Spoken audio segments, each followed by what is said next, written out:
Some homeowners in Cape Coral are putting up flags with profanity on the flags right in their front yards. Thanks for being with us. I'm Patrick Nolan. Jane Monreal is on assignment tonight. The flags are specifically criticizing President Biden and people who support him. Fox 4's Rob Manch spoke with two of the homeowners who put up those flags, and you get to ask them what a lot of people driving by have been wondering. Rob, what do they have to say?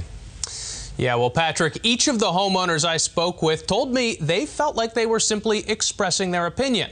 And I learned while some people might be offended by the profanity on the flags, there's not much you can do about it.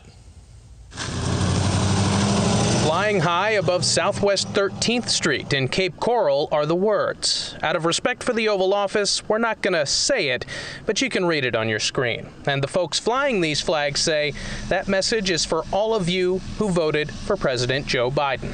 I feel the election was stolen. I think the evidence was there to prove it, and right now I'm exercising my right of freedom of speech. John Strasburger says the flag wasn't hard to get. Amazon, it's like $17. You could have it the next day. Just down the street in the same neighborhood, Tony Paparone has one too. I was down in Miami, a great place, you know, but yeah, that's where I got it.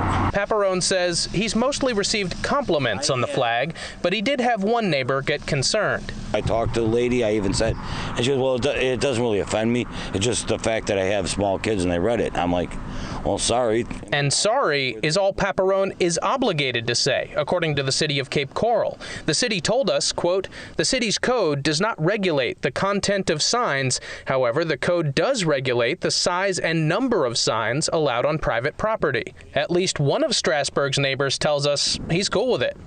It's his property and his opinion and his right to voice his opinion. Yeah. And even though it's more colorful than I would mine, I see that as his right. So for now, the flags will keep on flying. Freedom of speech. You're not going to rewrite the Constitution. If there was an ordinance, I would take it down tomorrow, but there's not, so it's going to remain up. In Cape Coral, Rob Manch, Fox 4.